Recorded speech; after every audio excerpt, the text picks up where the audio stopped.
Hi everyone. This is our week 4 theory of change small group recording. Um, my name is Amelia. We have Jingjuan as well, Chrisia and Nathalia presenting. For myself, change can happen once trust is established in the relationship between client and therapist. And that can be a very long process depending on how the situation is. Building that trust, building that therapeutic alliance can be, there's a lot of factors involved in that, I believe. And if we, I see it as like if the client can respect and understand the therapist and the therapist understands, like we said before, like we said last week, the like being understanding the intersectionalities of the client, I feel like that would benefit more towards a change for the client. Um, another thing that might also help is flexibility for both parties. Um, I don't see change happening if one person is too stern in their ways.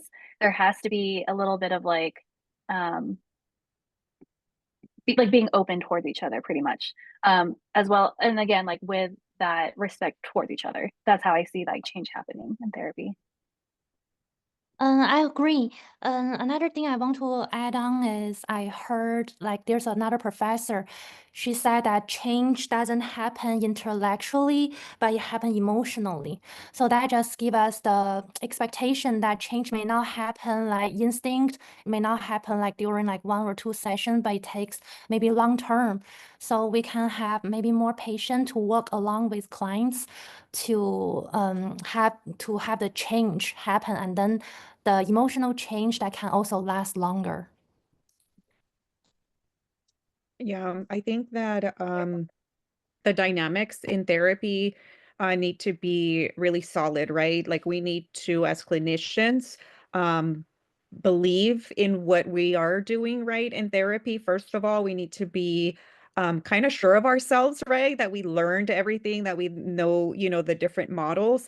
But I think that we also have to know limitations within ourselves, right? And our clients, because I think that it can't just be where one size fits all, right, for the client. So not one model is going to fit every single client. So I think part of that is making sure that, we give our clients, right, the time and the space to kind of make those changes and not be so rigid in sticking to A, B, C, D, right, of this model. And kind of, so I think that's is where we're going to get the most change, not just out of, therapy, but the alliance and of our clients, right? Because the ultimate goal for us is so that clients on their own realize this change, that is going to impact their life, right? For the positive, and not being so driven into being fixers, right? Or like, sticking specifically to one model, right? Because of all these interventions need to be when the client is ready for them to happen. Yeah, I completely agree with all the points you guys made, especially that change is more likely to happen emotionally. And as a therapist, we are supposed to be like how you said, confident and uh basically be kind of like the leader, the navigator for them for that change to happen. Um, and honestly, at least the way I envision change happening in therapy is really client driven. I imagine that it's going to just be really dependent on if the client wants to change and is willing to put in the effort as well. That's kind of like that whole you can lead a horse to water, but you can't make it drink. Mhm. So I definitely think that change is going to be a slow process, probably for most clients. And I think that it's going to take effort on both the therapist end and the client end. Um, but yeah, I agree that it's just going to be a slow process overall for this.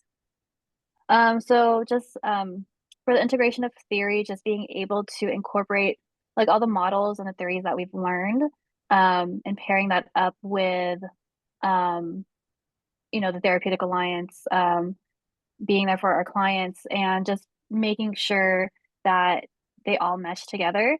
For the integration, like we have to be open to not always sticking to one theory because it not every theory is appropriate for, like, we have to make sure the theories that we choose are appropriate for, or the models that we choose is appropriate for the situation.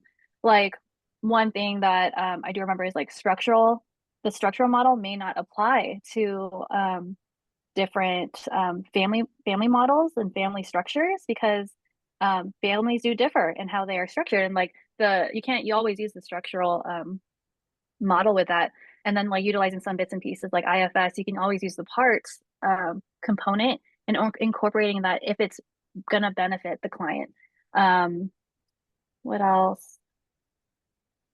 We would want to make sure to be able to incorporate it all in order to benefit our client.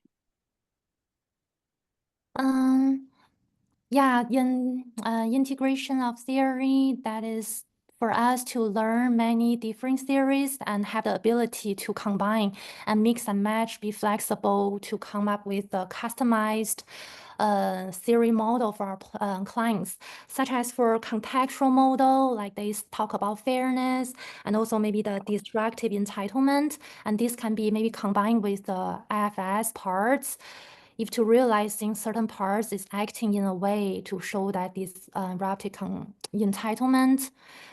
Yeah, I think just through learning everything that we eventually can develop our own like unique approach to those unique client.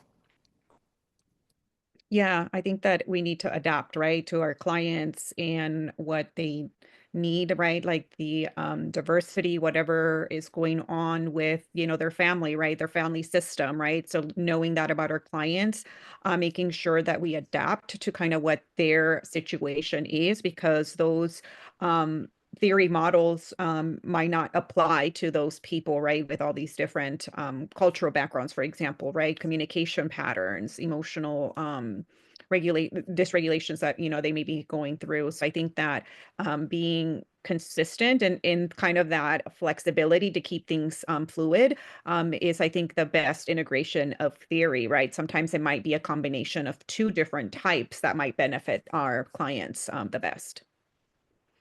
Yeah, I think that um, it's going to be a skill to definitely be able to do that, where we're going to be able to mix and match certain interventions from different theories, um, just really specific to the client's needs. Because at least for me, I remember last semester, especially when when we were doing the role plays in the lab sessions, there was certain scenarios that I felt that the model didn't quite fit and wouldn't have been quite as helpful for that client specifically, whether that was just kind of based like on cultural needs um and just being like culturally sensitive, or um just being aware of like the client's actual needs and what they were having issues with. So I do think that this is going to be a skill that we need to like develop as therapists, where we are able to mix and match and make that customization for the client, so that um one, that we're making the client comfortable and making them open and creating that open space for them, but also so that we are promoting that change for the client. um so yeah, I just think that to me, what really sticks out to me is when that lab sessions, when certain models didn't quite fit that scenario. So I definitely think that this is a super important skill for us to learn. For myself, being a Filipino American, uh, overall, it's a collectivistic lens that I grew up with, but I was born here, so I understood also that individualistic side of that they have in the United States. So I had to balance both out, sort of. So just seeing how, for theories like how family is so important, I can see that aspect, and trying to incorporate it with that independent side is a little bit, I guess it benefits me to understand both sides, and just trying to see like what would work better for which situation. I would have to see that. I think like I benefited from that, even though it was sort of difficult growing up, like talking to parents who were sort of in like a, family comes first mindset, and then I'm over here like, living my life and just trying to get away from that. So I think that really influences how I see the theoretical perspective. Like, I have to be able to see things in like a larger lens and a very individualistic lens at the same time for that individual in a systemic um uh role. So it can get a little difficult to try to just balance that out. But also I feel like my background in mental health over the last 12 years has sort of given me that idea of how like theories can be beneficial. Like again, like for in the Filipino culture, like mental health really wasn't talked about, but actually, but with my educational background and my work background, like it sort of like changed that viewpoint for myself. Thanks for sharing. I also have a similar background. I'm multicultural in Chinese and also American now. So for me, I feel how my background is influencing my perspective is through maybe my personal therapy session. Sometimes my therapist would like use certain terms to explain my situation, and that give me a deepened understanding of the theory in a very practical and personal way. So now I feel relatively more familiar with Bowen, contextual, and IFS. So from like this kind of background that I like experienced my life, I live my life like through my struggles and in the person of the therapist way that I think I can benefit future clients by using those models, like integrating those models, because I have a personal understanding. Yeah, I think our cultural identity is going to influence a lot, right, with our clients and our theoretical approaches that we take or don't take, right? Because it could go, both ways as well. But I think that just remembering that all these interventions or models that we are going to use with our clients are again for the better, right? And to be the long-term effective with our clients are so important because I feel like the therapeutic alliance that we were mentioning earlier, is going to be so much stronger if we're able to relate to those, right? Because some of the models may not apply, in the culture, right? So for example, if we have a client, and a parent and a child, like those dynamics in a Latino or Hispanic household are very different, right? Like not like American culture where you're 18 and you're on your own. Like in our culture, that doesn't happen. You could be 25, but you're still living under my roof and you're still going to abide by the rules. You're still going to have a curfew, right? Like I remember those being Exactly. that old and like, what do you mean I have a curfew? And so those things are, like the model, yes, is going to teach us a lot and we need to make sure that we have a strong grasp of that, but not all of them are going to apply, right? And culture does matter, our cultural identity, because I can't use some of these specific models to help a parent understand, a Latino parent understand that that's not how it works, right? Or or for a child to to help them understand also where the parent is coming from, right? Because they maybe grew up here and they're Americanized, so we have sort of these two worlds kind of clashing. So I think it's really important that we take into account our not just our own cultural identity, but the clients as well and what matters to them and learning about, those cultures if they are different from ours. Yeah, I completely agree with that, especially being a Mexican American and being first generation. I have that where my family doesn't, like my parents specifically, how they raised me was in a very more traditional Hispanic way, as opposed to, where outside of the household, I was definitely more Americanized and was more influenced by that, or was even just influenced in a weird like subculture of other first gen Mexican Americans. Like a lot of my friends relate to that experience as well. So I think for me, my background and my cultural identity is definitely going to influence how I view just the theories and everything. Because like even now, with sometimes just looking at the theory, I see sometimes where it's lacking for that cultural aspect. And I can see where like this is not a theory that would work for my parents. This isn't a theory that would work for my aunts and uncles, or even first gen Mexican Americans or other cultures as well.